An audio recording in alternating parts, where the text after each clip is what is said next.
Bismillahirrahmanirrahim. Assalamualaikum warahmatullahi wabarakatuh. Alhamdulillahirabbil alamin wa bihi nasta'in ala umuri dunya waddin. Wassalatu wassalamu ala asrofil anbiya wal mursalin sayyidina wa habibina wa syafi'ina wa maulana Muhammadin wa ala alihi wa sahbihi ajma'in. Amma ba'du, subhanaka la ilma lana illa ma 'allamtana innaka antal alimul hakim. Rabbi shrah li sadri wa yassir li amri wahlul 'uqdatam min lisani yafqahu qawli. Hadirin hadirat jamaah yang dirahmati oleh Allah Subhanahu wa taala. Alhamdulillah wa syukurillah, puji serta syukur mari kita panjatkan keharibaan al-Maula Allah Subhanahu wa taala atas segala nikmat dan karunia-Nya, sehingga sampai detik ini kita masih diberikan nikmat sehat walafiat, nikmat panjang umur, terlebih lagi nikmat iman dan nikmat Islam, sehingga kita dapat hadir duduk di majelis yang senantiasa dicintai oleh Allah, majelis yang senantiasa diturunkan rahmat dan maghfirah dari Allah Subhanahu wa taala. Kita mohon duduknya kita, dunia kita, tempat yang mulia ini, di waktu yang mustajabah ini, agar segala dosa-dosa kita, kesalahan kita diampuni oleh Allah Subhanahu wa taala, diberikan keberkahan dalam kehidupan kita, diluaskan rezeki kita, dan dipanjangkan umur kita dalam taat ibadah pada Allah Subhanahu wa taala.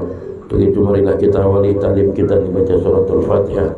Kita niatkan Fatihah ini untuk orang tua kita yang telah meninggal dunia, guru-guru kita, nenek dan kakek kita, sanak famili kita, wabil khusus untuk Sahibul Bait Bapak Haji Abdullah bin Haji Muntaha, dan juga segenap para orang tua kita yang telah pulang ke rahmatullah, agar mereka senantiasa mendapatkan cucuran rahmat dan maghfirah dari Allah Subhanahu wa taala, diluaskan kuburnya, dijadikan kuburnya raudhah min riyadil jinan, ala hadhihi niyyah wa ala kulli niyatin salihah wa ila hadratin Nabi Muhammadin sallallahu alaihi wasallam. Al-Fatihah. Iya kenal ya kenal. Suratul Zina termakhir. Kifayat Mustafa Rasulullah sallallahu alaihi wasallam wa jurat wa ahli baiti wa sahabat bin Isa wa sayyid al-faqih al-muqaddam Muhammad bin Abi Bakr Usuli Mahdi Abdul Rahman Sagaf bin Syekh Abdul Rasul Abdullah bin Syekh Idrus Lam Ja'far bin Ahmad al-Idrus Abi Abdullah bin Abu Bakar al-Idrus Abi Abdullah bin Abu Bakar Atas usulihim wa bin Abi Umar Abdul Rahman Atas sahib ratib Sayyidina Sa'ali bin Abdullah al-Baras Sayyidina Syafakul Wujud Bakar bin Salim Sayyidina Salim bin Abdullah bin Abi Haddad sahib ratib Sayyidina Ahmad bin Abi al-Haddad وصولهم وابن الحبي عبد الله بن مرشاتر بحسن بن عبد الله المساتري وسالم بن عبد الله بن مرشاتر الحبي عبد الله بن محمد بن شهاب وصولهم وقرمت من الوصول بلو الزنبر الفريد لتريم لها وصاحب الإنات أن الله يغفر لهم ويرحمهم درجات في الجنة بركات مسرارهم وانوارهم وعلمهم ونفات في الدين والدنيا والآخرة أن الله يفتح عليه وعلينا بالعارفين حق في الدين وجعلنا من عبادك الصالحين وجعلنا من عبادك المتقين بجاه سيدنا رسول الله صلى الله عليه وسلم ببركة هذا المجلس على هذه النية وعلى كل نية صالحة وإلى حضرة النبي محمد صلى الله عليه وسلم. الفاتحة. سورة الذين خير المغضوب عليهم.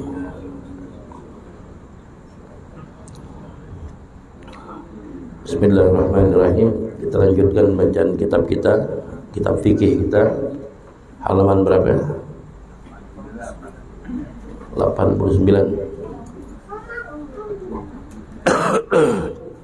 Halaman 89. Faslun surutus salati samaniyah. Bismillahirrahmanirrahim. Qala mu'allif rahimahullah ta'ala idarin. Faslun surutus salati samaniyatun. Syarat-syaratnya salat ada 8.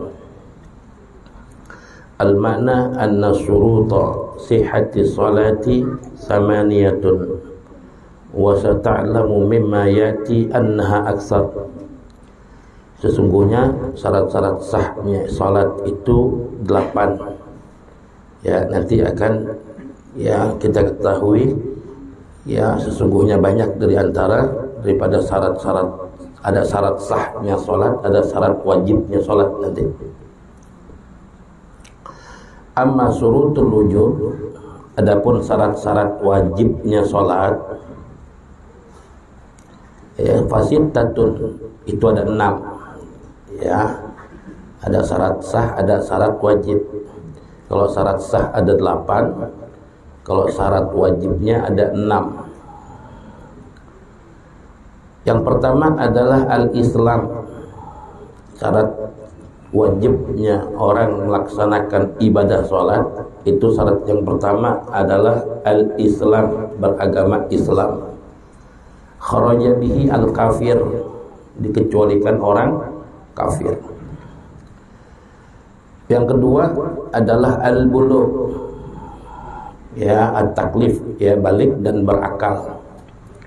Ya, jadi syarat wajibnya orang yang mengerjakan sholat, dia harus sudah balik. Jadi kalau anak kecil yang belum balik, ya, dia belum kena kewajiban untuk melaksanakan ibadah sholat. Namun di saat anak kita sudah umur 7 tahun, justru yang wajib atas orang tuanya mulai mendidik anak kita supaya sholat. Ya, jadi umur 7 tahun yang diwajibkan siapa? Justru orang tuanya. Diwajibkan untuk apa? Untuk mengajarkan, mendidik anaknya untuk mengerjakan sholat. Tapi untuk anaknya sendiri umur 7 tahun belum diwajibkan. Ya, umur 7 tahun, ajarkan bacaan sholat, ya, bacaan sholat, ajarkan uduk yang benar, ya, yang bagus uduknya, gerakan sholatnya kita ajarin. Itu kewajiban orang tua. Umur berapa? Umur 7 tahun, ya, anak kita. Nanti di saat anak kita umur 10 tahun, ya, ini, ya, kalau memang dia tidurnya itu masih nyampur, ya, misalnya anaknya ada yang laki ada yang perempuan umpamanya, ya, udah umur 10 tahun semuanya, bahkan ada yang di atas 10 tahun. Ini kalau bisa mulai dipisah tidurnya, yang laki-laki, yang perempuan. Ya, dan apabila anak kita sudah meninggalkan dengan mengerjakan sholat di saat sudah umur 10 tahun, boleh orang tuanya memukul. Ya, tapi pukulan yang ghairu mubarrih, pukulan yang tidak bikin dia berdarah, yang enggak bikin dia cacat, ya, yang enggak bikin dia patah. Ya, pukulan yang mendidik, atau kita empos ke pahanya, ya, kita nggak kasih jajan umpamanya. Nah, sekiranya dia kapok, ya, sehingga dia mau sholat. Nah, ini diajarkan sholat 7 tahun. Ntar udah umur 10 tahun anak kita nggak sholat, boleh bagi orang tua memukul, tapi pukulan yang tidak membahayakan bagi anak kita. Kemudian wal aklu, yang ketiga syarat wajibnya itu harus berakal. Kharajabi al-majnun, ya, berbeda orang yang majnun. Ya, kalau orang gila ya diwajibkan, bukan hanya sholat, semua perkara yang diwajibkan oleh Allah ini nggak berlaku bagi orang gila. Ya, jadi kalau ada orang Islam dia nggak sholat, dia orang Islam nggak puasa Ramadan, ya berarti dia bukan orang berakal, ya, tapi dia justru orang gila. Ya, jadi syaratnya harus berakal. Jadi selama kita berakal, wajib bagi kita untuk mengerjakan sholat. Ya, nah, jadi kalau seumpamanya kita lagi wudu,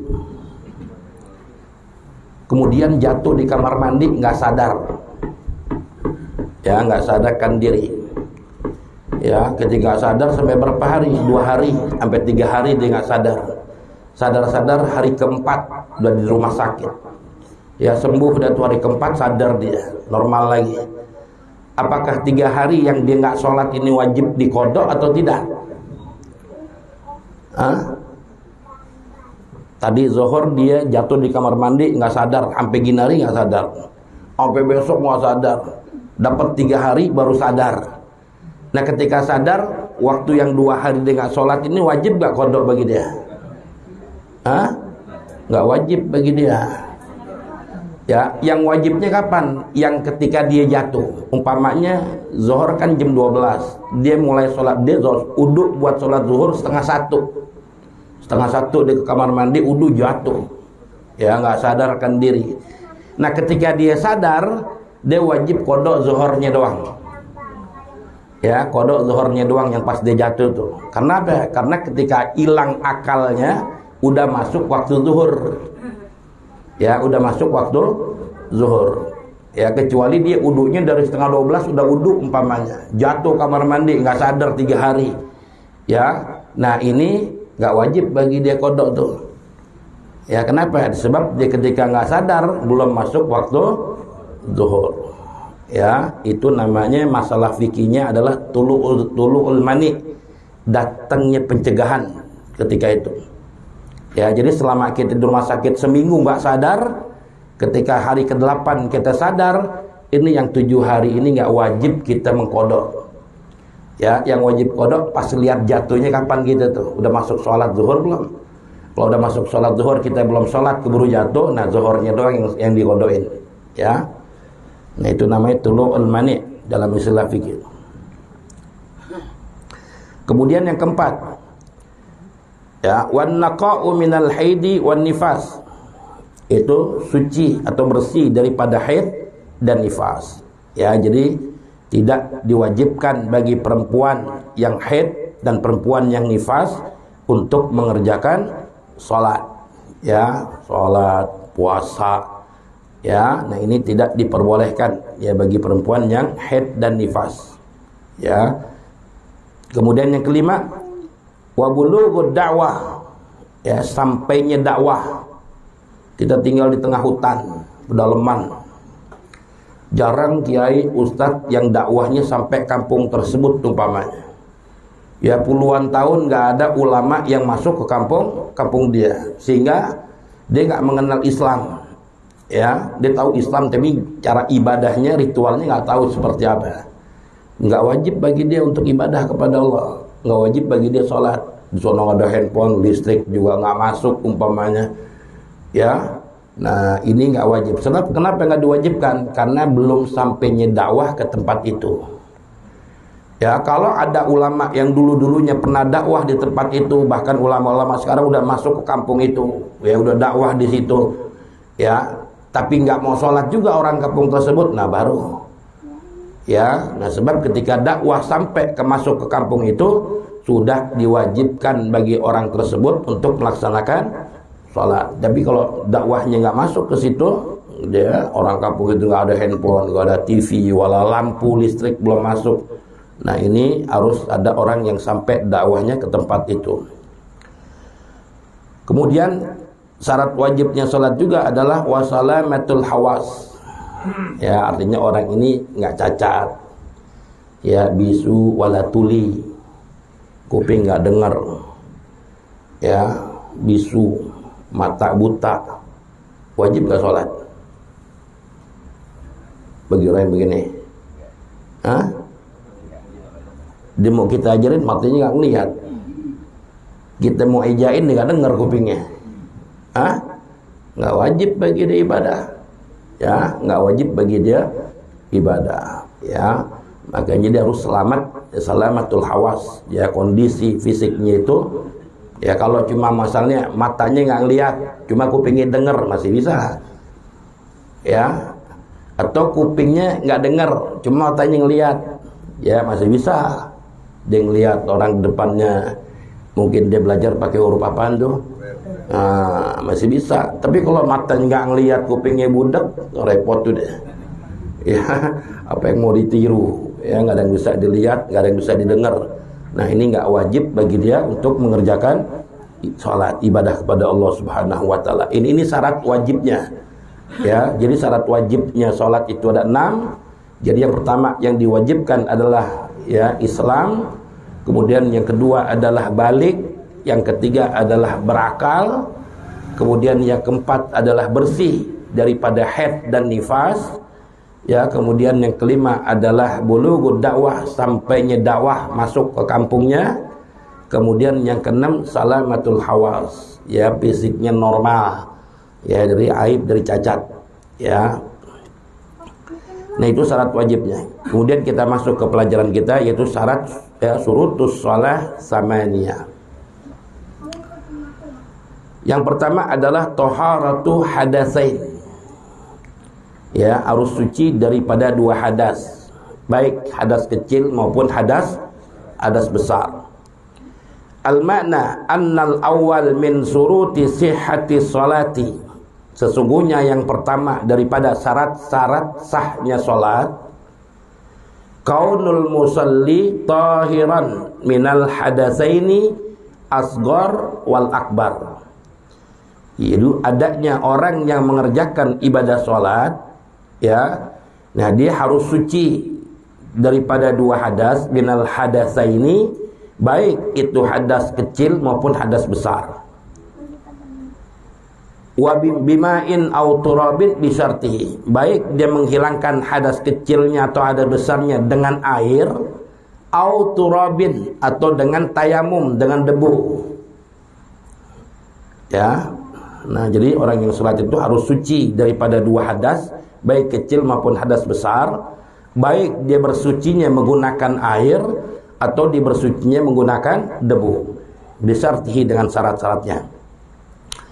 Fala tasihu, maka tidak sah salat, ya, salatu man shalla bi ghairi taharatin ma'ujudi ahadihima.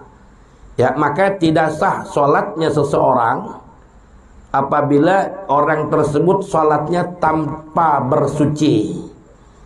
Ya, tanpa bersuci padahal ada daripada salah satunya, ya, baik debu maupun air. Salah satu debu atau air ada salah satu daripada itu, tapi ini orang nggak mau, ya, tayamum nggak mau, wudu nggak mau, padahal air ada, dia mau sholat.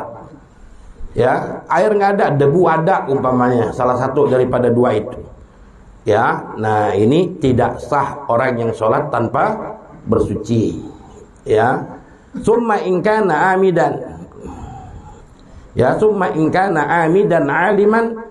Ya, kemudian jikalau orang tersebut, ya, amidan, sengaja-ngaja, dia nggak mau wudu, dia nggak mau bersuci, aliman, dan dia juga orang yang ngerti, orang ngaji, ya, dia orang ngaji, asima, maka berdosa. Jadi orang kalau wudu, kalau sholat nggak wudu, atau dia nggak tayamum, padahal dua-duanya ada atau salah satunya ada, dia main sholat-sholat aja tanpa wudu, tanpa tayamum umpamanya. Nah, ini kalau dia sengaja dan dia tahu, ya, kalau sholat itu harus bersuci, maka hukumnya asimah, berdosa. Ya, hukumnya berdosa. Au nasiyan, atau dia lupa. Nah, kalau lupa, gue udah wudu belum ya? Gue udah bersuci belum? Lupa dia. Ya, usiba ala qasdihi. Ya, nah kalau dia lupa, ya, maka kembali kepada niat qasadnya dia. Gue kayaknya udah wudu gitu kan, ya. Nah, kembali kepada, ya, sesuai dengan, ya, niatnya dia ketika itu. Kalau dia meyakini, dia merasa udah wudu dirinya, udah bersuci, ya, nah ini sah. Amma faqiduhuma, ya, adapun kalau nggak ada air, nggak ada debu umpamanya, fayusalli wujuban li hurmatil waqti wa yu'id. Nah, terkecuali kita dalam keadaan darurat. Seumpamanya seperti apa? Ya, seumpamanya kita fi qillatil jabal, kita lagi camping di atas gunung. Ya, ada air terjun di bawah adanya, sedangkan kita di atas. Dari air terjun ke atas tempat tenda kita itu jalannya 40 menit, hampir sejam. Nah, ketika kita pengen sholat subuh, bangun kesiangan 5:30. Ya, dia pengen wudu, nggak menemukan air di atas gunung. Ya, dia mau tayamum, nggak ada debu di atas gunung. Dia mau turun ngambil air terjun, air ada di bawah terjun 1 jam umpamanya. Ya, udah keluar matahari, habis waktunya. Nah, orang yang seperti ini mau wudu nggak menemukan air, mau tayamum nggak mendapatkan debu, ini dalam istilah fikih disebut faqidut tahurain. Nah, orang yang seperti ini wajib nggak bagi dia sholat? Sholatnya wajib tetap walaupun nggak wudu, nggak tayamum. Ya, ini hanya sekedar lihurmatil waktu, sekedar menghormati waktu. Sholat tetap subuh, dia nggak pakai wudu, nggak pakai tayamum. Nanti di saat dia turun gunung, ya, turun ke bawah, dia mendapatkan air, wajib, ya, mengulang sholat yang tadi subuh nggak pakai wudu, nggak pakai tayamum. Ya, sama kayak orang sholat di kendaraan, di bis, ya, atau di kereta, dia sholat zuhur di kereta, ya, pengen wudu, nggak ada air di kamar mandinya, ya. Nah, akhirnya dia sholat nggak wudu, nggak tayamum. Boleh nggak sholat di kereta, di kendaraan, salat zuhur. Kita zuhur salat di kereta, asar salat di kereta, sampai maghrib, sampai tujuan kita. Ini wajib ulang nggak salat zuhur asar kita? Wajib, walaupun kita uduknya di kereta ada, sempurna uduk bisa kita. Ya, atau air nggak ada, kita tayamum. Ya, di kereta masih bisa. Kita sholat zuhur, sholat asar dengan cara seperti itu. Sampai maghrib, wajib nggak zuhur asar kita ulang lagi sholat kita? Wajib. Ya, sebab kita sholat di kendaraan, ya syaratnya itu ruku sujud kita harus sempurna. Diri kita, ruku kita, sujud kita harus sempurna. Sekarang di kereta bagaimana kita sujud ruku sempurna? Ya, atau di bis umpamanya kita sholat cuma duduk doang di bangku. Ya boleh gak? Ya boleh, tapi hanya lihormatil waktu. Tetap sampai tempat kita wajib mengulang. Ya, nah sholat itu dihukumkan lihormatil waktu. Ya, kenapa kita harus perlu sholat lihormatil waktu? Sebab umur kita nggak tahu. Ya, ketika umur kita nggak tahu, kita bahasa bodoh, wah zuhur kita biasa aja, masuk asar biasa aja, ya maghrib. Nah, ngerinya kita belum sampai tujuan kita meninggal umpamanya. Nah kita masuk kategori orang yang lalai. Ya, tapi kalau kita sholat zuhurnya dihormatil waktu, ketika itu nggak wudu, nggak tayamum, sebelum asar kita meninggal, ya ini dihukumkan kita termasuk bukan orang yang lalai. Ya, itu sama kita di lampu merah udah jam 1 kita belum sholat zuhur, macet lagi. Ya, nggak menemukan masjid, kita di tengah-tengah tol umpamanya. Ya, nah ini tanemin dalam hati, niat, azam. Ya Allah, nanti sampainya di rest area, saya pengen mengerjakan sholat zuhur. Ya, belum sampai rest area dah tabrakan mobil kita, terbalik, mati kita. Ini dicatat oleh Allah, kita nggak termasuk orang yang lalai. Niat kita sampai sudah. Niatul mukmin khairun min amali.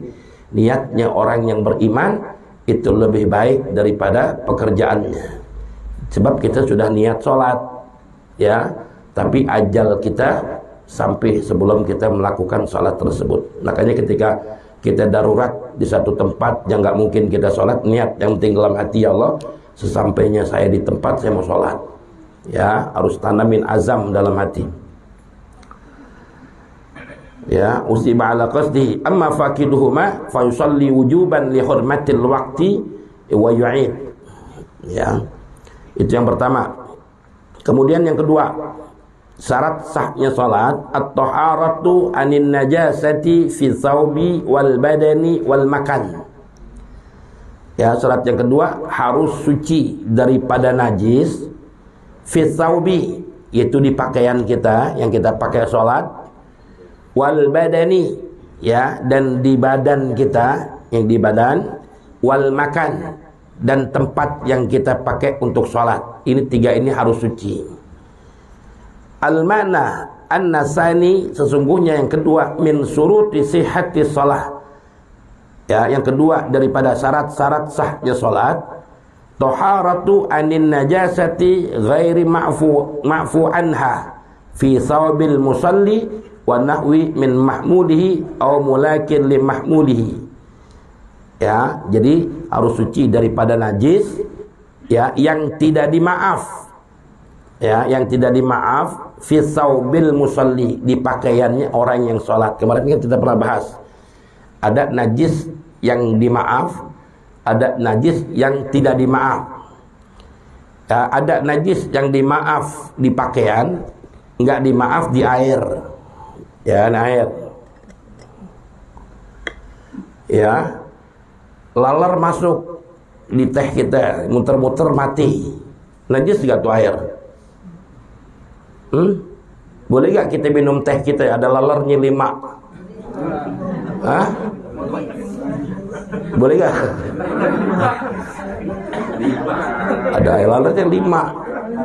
Ya, semutnya 10 umpamanya. Ya, di teh kita. Boleh gak kita minum teh kita? Boleh. Buang lalernya, ya, kita minum. Ya. Nah itu najis ya, dimaaf di air. Ada najis yang gak dimaaf di air. Seperti apa? Sedikitnya darah. Darah kalau kita tetesin di air kita hatta dikit, ini gak dimaaf, mutlak najis. Ya, tapi kalau darah di baju kita, ini najis gak baju kita? Najis, tapi dimaaf kalau sedikit darahnya. Ya, ukuran sedikit itu seperti apa? Ya, ulama berbeda pendapat. Kalau Imam Ibnu Hajar ukuran duit logam. Ya, kadang-kadang kan badan ada jerawatnya tuh, gatel kita garuk-garuk gini, tahu ada bercak darah, ya kan? Ya kalau kita nggak sengaja, ya ini nggak batal walaupun ada bintik darah nih, ya karena ukurannya sedikit, ya masih ukurannya kan Ibnu Hajar duit logam, ini nggak bercak merong bintik gitu. Kalau Imam Romli, ya Imam Romli ukurannya itu segini, sedeblak nih. Sedeblak, kalau darahnya segini nih, lebih dari segini, najis. Kalau Imam Ibnu Hajar suwit logam.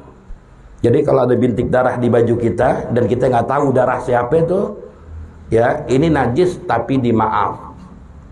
Ya, nah di sini dikatakan, ya at-taharatu anin najasati ghairu mafu, yang tidak dimaaf. Ya najis yang tidak dimaaf seperti apa? Kita lagi sholat, dapat di parkiran diberakin burung baju kita. Ya, nah diberakin burung. Kalau tai burung najisnya masuknya kemana? Ya, najis mutawas sito. Kita lagi sholat jelitihat di parkiran dapatnya. Ya, tahu burung gereja terbang. Ya, baju kita nih lepetan. Sholat kita terusin apa kita stop? Hah? Kita lagi sholat diberakin burung umpamanya. Kalau memang seandainya kita nggak tahu kita diberakin burung, karena berakin di sebelah belakang nih, nggak ngelihat kita, dan sampai selesai sholat pun assalamualaikum assalamualaikum, orang yang di belakang kita juga nggak ngasih tahu, diem aja dia. Ini sholat kita sah.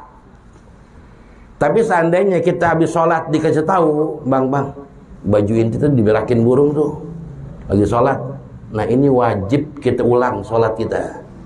Selama nggak ada yang ngasih tahu, ya ini sah. Atau udah sampai rumah, kita lagi buka baju baru kelihatan tahi, ya tahi burung. Kita menyangkanya tadi jalanan gue diberakin burung nih, bukan pas lagi sholat. Yakinnya kan gitu. Ini sah. Ya tapi kalau habis assalamualaikum dicolek sama belakang kita, Pak bajunya itu Pak diberakin burung.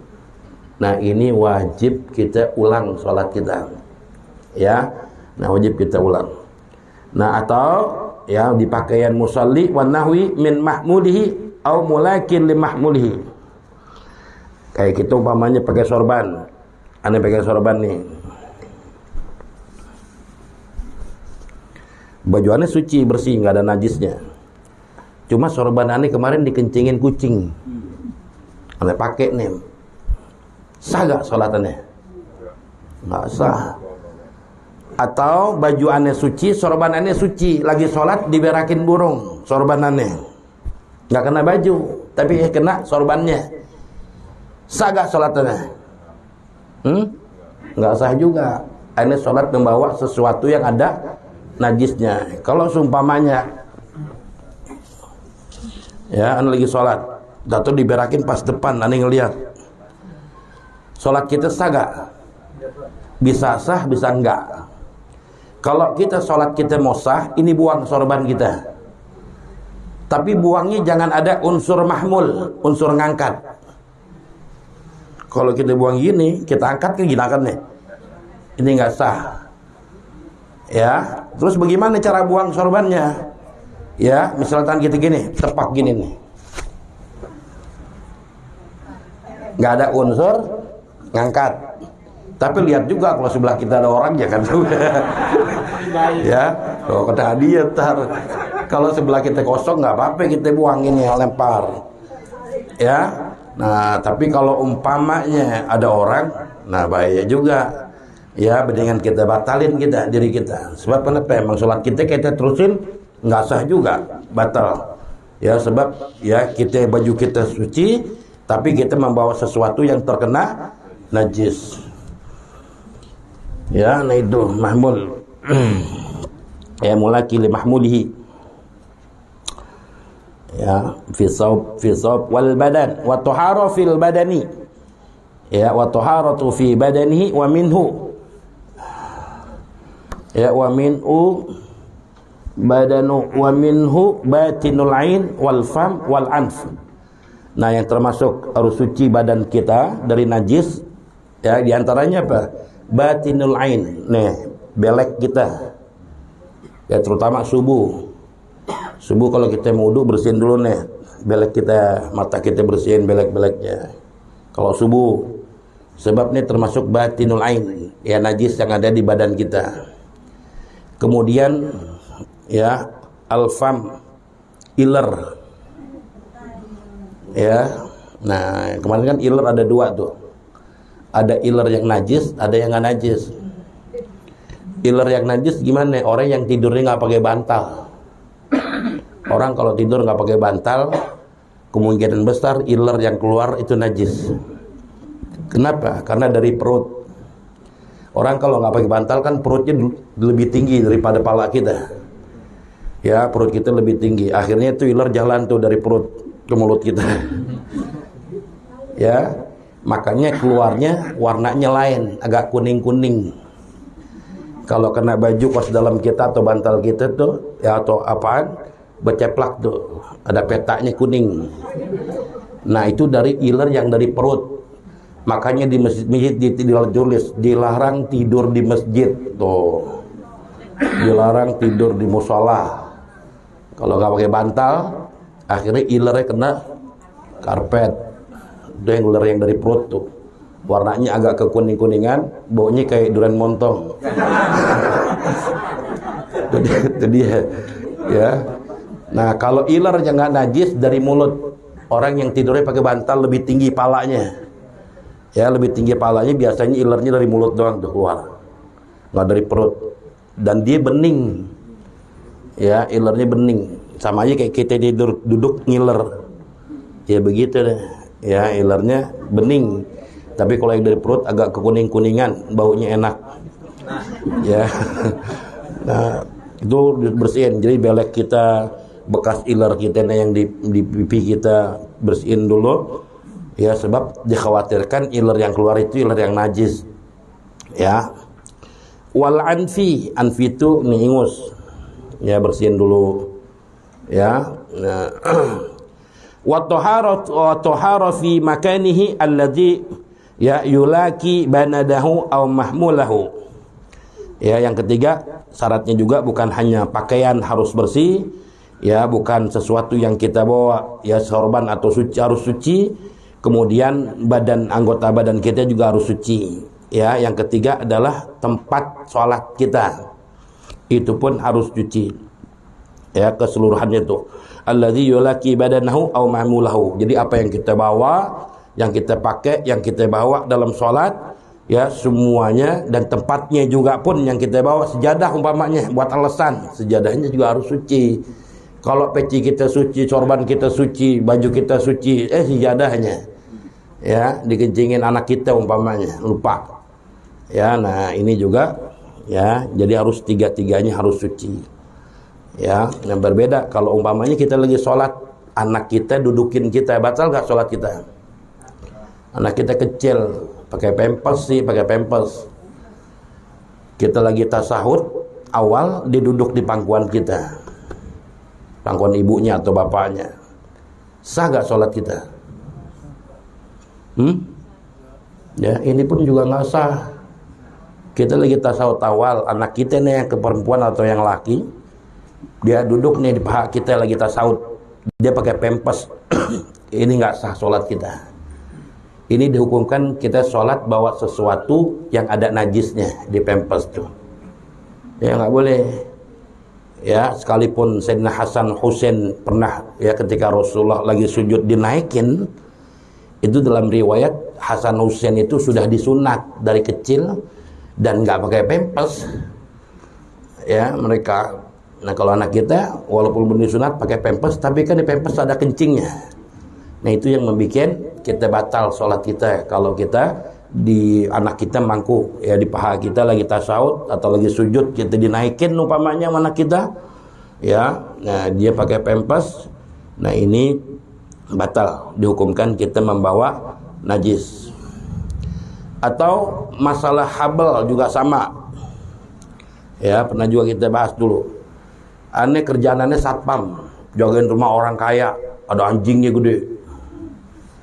Ketika sholat zuhur, aneh sholat di kantor, di pos satpam, tapi aneh megang rantai anjing. Ini rantai anjing panjang. Ya, aneh sholat sambil megang rantai anjing umpamanya. Gimana? Ya, aneh sholat sambil megang rantai.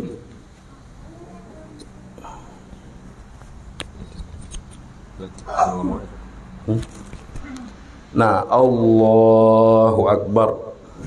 Ya, anjing panjang 10 meter. Selama tuh anjing nongkrong aja, nongkrong doang, nggak kemana-mana, ini sholatnya sah, sekalipun megang rantai anjing yang nyambung ke leher. Ya, tapi lihat, ya, kalau rantainya panjang, langsung diikat di lehernya anjing, begini langsung nyambung begini. Ini mau anjingnya diem aja atau dia bergerak batal. Kenapa? Anjingnya ini rantainya langsung mutasil, nyambung dengan lehernya anjing. Nah, kalau anjingnya pakai kalung dulu, kan biasanya pakai kalung dulu. Kalung baru nyambung rantainya di situ. Nah, kalau kasusnya gitu, rantai anjing panjang kita pegang, selama anjing itu nongkrong aja, nggak bergerak-gerak, ini sah sholat kita. Kalau lagi kita sholat ada tikus tuh anjing nguber, kita betot lagi, iya, kita main betot-betotan, ya, nah, ini tetap batal. Mau pakai kalung dulu atau enggak batal. Sebab kenapa? Ada unsur tarik menarik. Tapi kalau anjingnya tenang diam aja, nggak masalah. Ya, sah sholat kita. Ya, itu masalah habal. Kemudian yang ketiga, yang terakhir dulu, wasatrul aurah. Itu yang ketiga adalah syarat sahnya sholat, yaitu menutup aurat. Sayati ta'rif aurat ya wa taqsimhuma, ya akan datang keterangannya tentang aurat dan pembagian daripada aurat nanti. Al-mana an-nasani, an-nasalis, sesungguhnya yang ketiga, min surutu sihhatis shalah, daripada syarat-syarat sahnya salat, satru auratil musalli bima yasmaluha wa yamna'u idraka launiha fi majlisit takhatibi ya lidil basar al mu'tadil. Ya, sungguhnya yang ketiga daripada syarat-syarat sahnya salat, yaitu menutup auratnya orang yang salat, ya auratnya harus tertutup, bima yasmaluha, ya yang mencakup, ya yang mencakup, wa yamna'u, dan juga yang mencegah idrakul launiha, terlihatnya warna kulit, fi majlisit takhatib, ya di majlis takhatib, di tempat kita kalau ngobrol. Kita kalau ngobrol sama orang ada gak semeter jaraknya dekat kan? Itu kelihatan tuh, tembus kulitnya orang ini kelihatan. Ya, nah itu kalau bisa, ya ukuran aurat itu kalau kita ngobrol jarak 1 meter, kulit badan itu nggak tembus, nggak kelihatan. Ya, yamna, ya idrakul launiha fi mahallit takhatib, ya lidil basar, ya al mu'tadil. Wa in haka, ya ajamuhuma kasarwil, ya dhayyiki, ya sekalipun, ya sekalipun yang dia gunakan itu, yang dia pakai itu kasarwil dhayyiki, ya dhayyiki, ya seperti celana yang ketat, ya baju yang ketat umpamanya, ya itu boleh tetap digunakan untuk salat. Ya, sebab definisi aurat itu, ya sesuatu yang ada jirim, yang penting semua setipis apapun, ya kalau dia itu ada sesuatu yang nempel di badannya dia, ini sah. Jadi orang kalau sholat pakai baju ketat, ya pakai celana ketat, Allahu Akbar umpamanya, sah. Ya menurut fikih. Ya, kenapa? Karena dihukumkan tetap auratnya ketutup, sekalipun bahannya itu tipis. Ya, tapi kalau dari segi ilmu yang lain, ini kan ya kita pakai baju-baju yang ketat sehingga terbentuk lekuk-lekuk tubuh kita kan haram.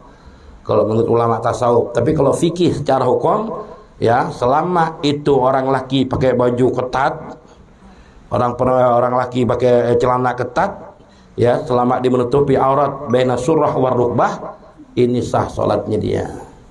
Kalau dalam hukum fikih. Tapi kalau dalam segi tasawuf, nah ini kita memakai pakaian atau lagi perempuan memakai pakaian yang ketat sehingga terbentuk bagian-bagian tubuhnya, ini haram, ya tidak diperbolehkan. Ya. Wa in haka ajmu'a kasarwil dayiqih wala yakfi ma laisa bijirmin. Ya, maka tidak cukup yang tidak ada zatnya. Ya, yang ada zatnya seperti apa? Ada orang sholat telanjang, cuma dia dipakein pacar Arab nih. Kalau orang pakein pacar, auratnya semua tutupin pacar. Buena surah warukbah. Pacar ditungguin setengah jam, dibongkar, dicuci, kan pada merah tuh berhitam. Sholat dia, sah gak sholatnya dia? Atau kita sholat di kamar, hordengnya kita tutup, lampunya kita tutup, nggak ada cahaya sedikit pun yang masuk. Orang masuk aja nggak kelihatan, ada kita. Dia tapi telanjang sholatnya di kamar. Sah gak sholat orang telanjang? Enggak. Sekalipun nggak kelihatan sama sekali, saking gelapnya, nggak ada cahaya, tapi kita sholatnya telanjang di dalam kamar, ini nggak sah. Itu bukan aurat namanya. Yang namanya aurat itu yang ada zatnya nih, yang nggak ada yang kita pegang. Ya, itu namanya penutup aurat. Ya, jadi kalau kita pakai pacar sereblok, ya, nah ntar udah kering kita bersihin, pada hitam semua ketutup pacar. Kita sholat Allahu Akbar tetap aja, sebab kita pegang nggak ada jirimnya, nggak ada zatnya. Ya, beda dengan ya pacar atau tanah liat, tanah lempungnya, kita pelokin badan kita. Ya, baina surah warukbah, pusar dan perut lutut kita. Tapi kita nggak bersihin, diemin aja begitu. Allahu Akbar, sah. Sebab kenapa? Sebelum kita mau nyentuh paha kita, yang kita pegang apaan? Tanah. Ada penghalangnya. Ini masih sah. Ya, beda dengan pacar tadi, kita pengen pacar udah merah kita cuci. Nah, tentu aja kita pegang paha kita langsung kena kulit. Tapi kalau tanah kita peperin, ceplokin, ya kita sholat masih sah. Sebab kita megang paha kita nggak langsung paha, tanah, kalingan tanah. Atau seorang sholat di dalam air tapi telanjang, sah gak? Orang sholat di dalam empang, empangnya warnanya hijau, udah gelap empangnya. Ya, dia nyelam segini, sedada, dia sholat, Allahu Akbar, tapi nggak pakai baju, telanjang, sah gak sholatnya dia? Nggak sah. Bagaimana kalau dia sujud dongging? Ya nggak sah. Ya, walaupun dari atas kita lihat dari atas empang nggak kelihatan, ya tetap tidak sah. Ya, jadi baik di tempat yang gelap kita sholat nggak memakai busana, atau kita memakai sesuatu ya yang nggak ada zatnya, nah ini ya sholat kita nggak sah. Jadi yang namanya aurat itu ada sesuatu, ada zatnya. Ya, jadi ini contohkan apa nih? Kazulmatil ang wa kazulmatin, seperti sholat di tempat gelap tuh, tapi dia telanjang. Wa asaril hina. Nah, asaril hina itu bekas kita pakein pacar tadi. Ya, asarnya, ya pacarnya kedua udah merah nih, kita cuci. Nah, itu namanya asarul hina, warnanya doang. Wasibkhil ladzi ya la jarama lahu.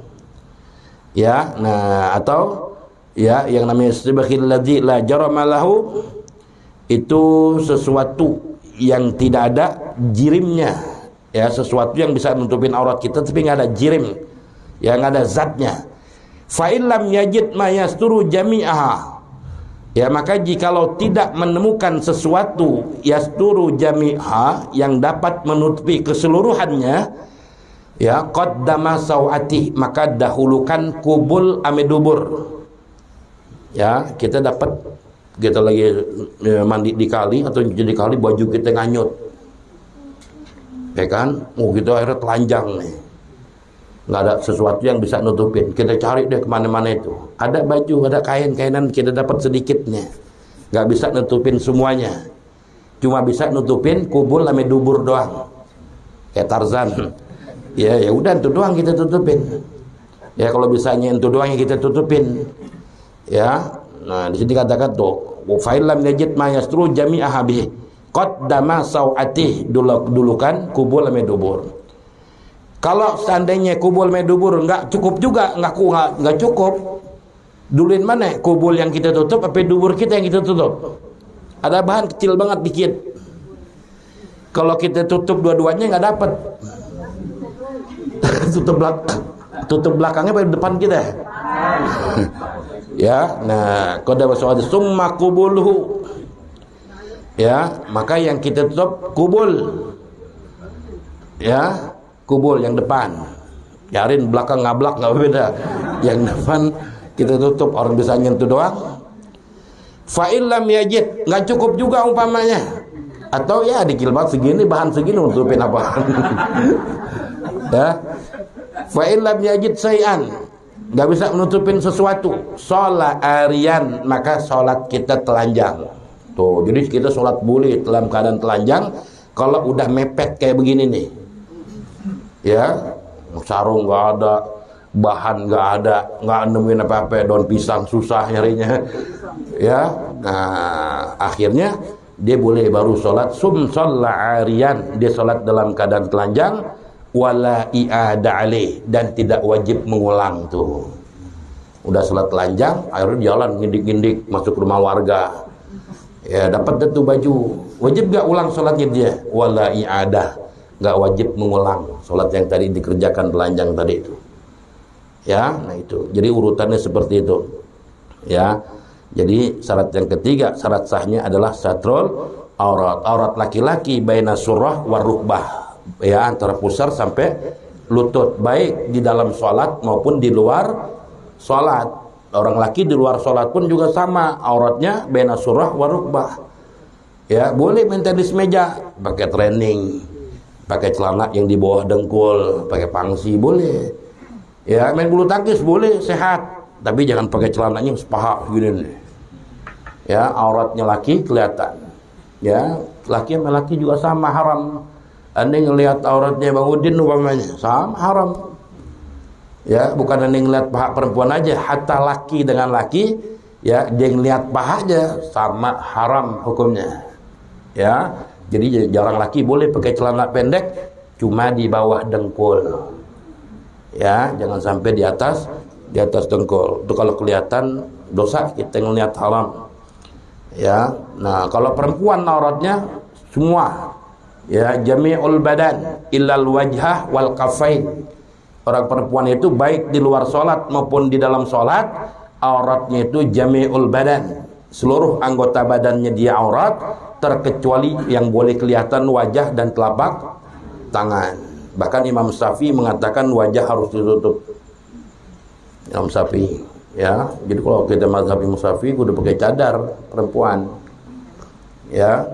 Nah, cuma ada kaul, ya, kaul Imam Rafi'i, ya, muridnya Imam Syafi'i mengatakan selama itu nggak ada fitnah, wajah dan telapak tangan boleh kelihatan. Ya, boleh. Makanya orang-orang Yaman, ya, itu kan cantik-cantik. Mereka semua pakai cadar. Itu kalau lagi umrah, lagi haji atau umrah, mereka kan pada buka semua. Mukanya itu dicoret-coret. Jadi kalau ente ngeliat orang Arab mukanya dicoret-coret, itu memang sengaja. Ya, biar tidak ada fitnah. Ya, jadi orang-orang Yaman tuh yang cakep-cakep perempuannya itu dia buka cadar, wajahnya dicoret-coret pakai pacar. Rahim-rahim. Ya, supaya nggak timbul fitnah. Ya, boleh. Atau boleh pakai cadar. Ya, biasanya kalau dia lagi pakai umrah, pakai cadar ada, cuma pakai antena.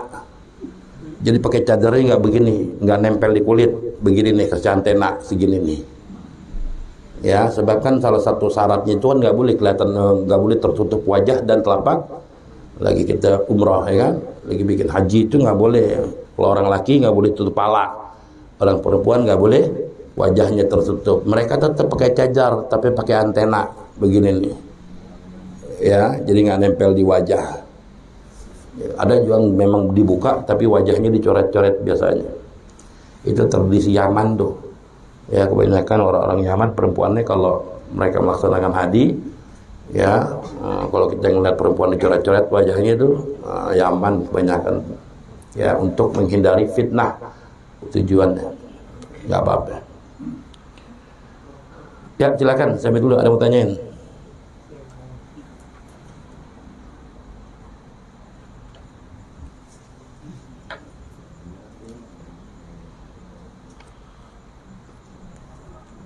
Ya, mau tanya syarat sah boleh, syarat wajibnya boleh.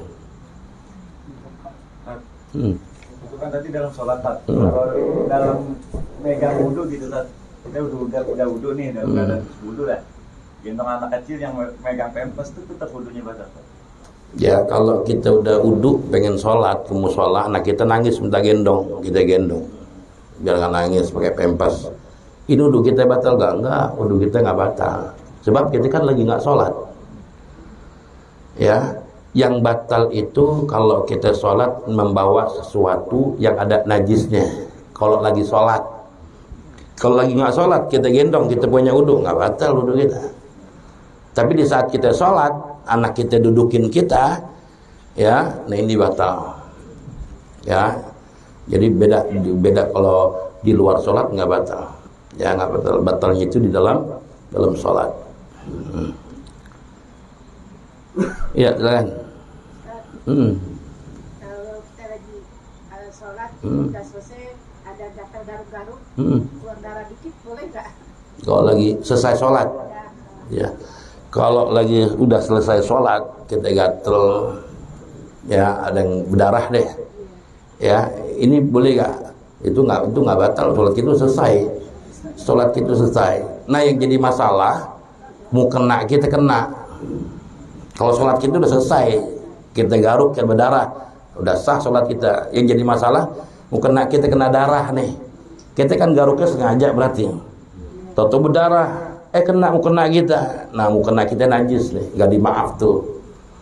Ya, sebab bifi'il. Ya, bifi'il artinya emang kita sengaja garuk. Beda ketika lagi sholat kita punya bisul. Kita punya bisul, ya, kita sholat, toto pecah bisul kita. Ya, nggak sengaja, kita udah hati-hati supaya nggak pecah. Ya, pecah bisul kita. Ya, beceplak lah begini bundar nih. Ya, ini batal nggak sholat kita? Nggak, tadi lihat. Kalau lebih dari duit logam, batal. Ya, kalau kurang dari duit logam, nggak batal. Ya, dengan syarat juga jangan sengaja pecahinnya. Ya, kalau pecahinnya sengaja, sambil sholat sampai gini-gini. Ya, sampai diniat pecahin. Nah, itu sengaja namanya. Ya, dia nggak sengaja. Ya, dia udah hati-hati, kejatuhan pecah jadinya. Nah, itu yang penting jangan bifi'il. Seperti kita gatal badan kita, taunya ada jerawat di sini nih. Ya, kita nggak pas kita sholat, ada bintik-bintik darah. Ya kan? Ini nggak apa-apa. Yang penting jangan sengaja. Ini ada dikitnya. Kita sengaja sambil sholat sambil gini-gini, dikopek-kopek gitu. Sengaja. Ya, nah kalau bifi'il seperti itu batal. Ya, batal. Sama aja kayak tadi, laler terbang masuk ke teh kita. Kita minum, air kita masih boleh. Kita buangin lalernya, kita minum. Tapi kalau laler ada di sini nih, aneh tepok, mati, ada masukin kopinya, nggak boleh, najis. Kenapa? Karena bifi'il. Ya, kalau ada nyebrut sendiri kan karena mati sendiri dia. Ini enggak, aneh matiin dulu di luar, masukin kopi orang. Nah, ini najis, nggak boleh diminum. Ya, najis, bangkit dimasukin ke situ. Ya, sama kayak ini darah juga. Kalau kita sengaja mau pecahin sengaja, batal walaupun darahnya dikit. Ya, tapi kalau nggak sengaja, toto pecah, toto berdarah, nah ini nggak apa-apa. Sayyidina Ali kan ketika dipanah oleh orang kafir, Sayyidina Ali minta dicabutin panahnya, nggak dalam posisi begini. Sayyidina Ali minta dicabutin panahnya ketika sholat. Wahai sahabatku, nanti di saat aku sholat, engkau cabut panahnya aku. Ya, lagi sholat baru dicabut panahnya. Mau nggak mau darahnya ngocor ya, keluar darahnya. Terjadi terus sholat sampai selesai. Selama darah itu nggak netes, nggak muncrat gitu, netes terus ngalir, pakaiannya ke badannya terus ke bawah. Sebelum sampai ya tempat sholatnya dia nih, sejadahnya masih sah sholatnya dia. Ya, sah. Jika orang sholat mimisan, batal nggak sholat orang mimisan? Mimisan kita. Ya kita tahu mimisan nih. Ya diemin aja darahnya ngocor jalan. Ya terus batal nggak sholat kita? Enggak. Ya, yang batal itu kalau netes kena baju kita, baru batal. Kalau di jalan, kita diemin, ya nggak batal. Tapi kalau netes dari sini pindah ke sini baju kita, netesnya batal. Kalau lagi wudu, kita garuk nih, kita nggak tahu pas udah selesai wudu kita sholat, ternyata baru sadar bahwa yang tadi digaruk itu ada darahnya. Nah itu walaupun tidak kena pakaian, di badan aja atau di kaki lah. Ya itu nggak batal. Awalnya kita nggak tahu, ya kita garuk-garuk aja, ya kan harus wudu kita. Ternyata kita udah sholat, ternyata ada darahnya. Ya kita baru ngeh. Nah ini nggak apa-apa, ya nggak apa-apa. Dan juga nggak ada unsur sengaja kita. Ya orang kita garuk biasa aja, tak tahu darahnya kita nggak tahu. Ya tahunya juga setelah selesai sholat. Ini sholat kita sah. Cuma setelah sholat selesai masih darahnya keluar dan lanjut kena sarung kita, kayak tadi kasusnya, baru beda. Ya najis, artinya najis pakaian kita kena darah tersebut. Nggak batal. Kita keluar darah, wudu kita batal nggak? Nggak. Yang membatalkan wudu apa kemarin? Al-kharid min ahadis sabilain, keluarnya salah satu dari dua lubang, kubul sama debur, kencing atau BAB kita. Kemudian zawalul akal, hilangnya akal, itu yang membatalkan wudu kan. Kemudian yang keempat ketiga, bersentuhan kulit laki-laki dengan perempuan yang bukan mahramnya dia. Ya, kemudian kita memegang kemaluan kita atau kemaluan orang umpamanya. Nah ini batal. Kalau keluar darah ada nggak di situ? Nggak ada. Jadi keluar darah nggak membatalkan wudu. Kita lagi ke musola nginjek tai ayam di situ, batal nggak wudu kita? Nggak batal. Cukup kita cuci aja ntar di sana musola. Ya nggak wajib wudu lagi. Sebab yang membatalkan wudu cuma 4 tadi itu. Ya keluarnya sesuatu dari dua lubang. Ya kemudian hilangnya akal sebab dia gila atau dia mabok. Yang ketiga bersentuhan ya kulit laki-laki dan perempuan yang bukan mahramnya. Yang keempat adalah memegang kemaluan ya kita sendiri atau kemaluan orang ya atau sekalipun mayat umpamanya. Ya ini batal. Selain daripada itu nggak batal. Ya kita megang najis, ya kita megang kemaluan sapi, batal nggak? Kita wudu di masjid ada sapi kita pegang kemaluannya, betul nggak? Nggak batal. Ya, yang batal itu ya kemaluan manusia. Kalau kemaluan binatang, ya nggak batal. Ya, kemaluan binatang yang batal kemaluan manusia, sekalipun mayat manusianya batal. Ya, tapi kalau binatang enggak. Ya, satu lagi terakhir. Ya. Ya. Mau sholat duha, kita udah wudu kan, tapi nggak lupa kalau sama sama suami, tapi dalam hati nggak ada apa ya, nggak ada feeling itu, tapi itu batal nggak? Iya, jadi kita udah wudu, kemudian berangkat kerja, kita salaman sama laki kita umpamanya. Ya, sekalipun kita nggak ada nafsu wala apa ya, sekedar kita ta'zim sama laki gimana sih, kita salaman, padahal udah punya wudu kita. Batal nggak wudu kita?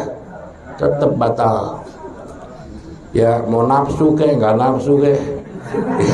Ya kalau udah bersentuhan dua kulit laki-laki dan perempuan, ini batal. Nah orang perempuan boleh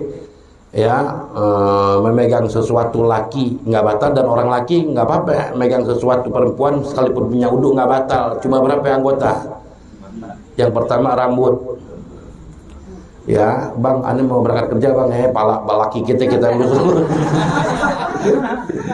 Ya. Hah?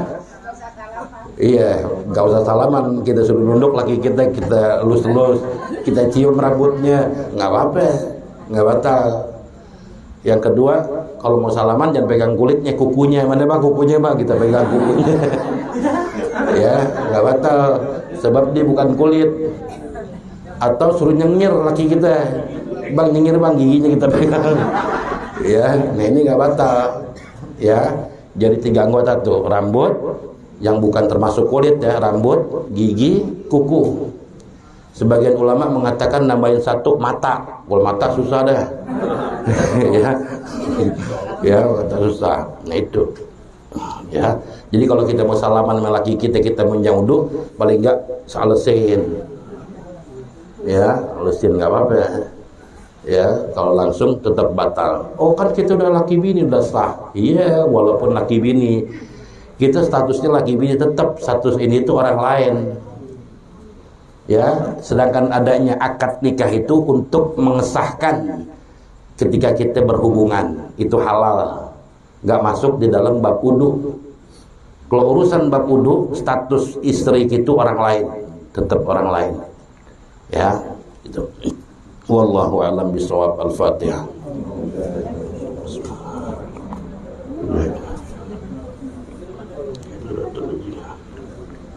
Ya Allah.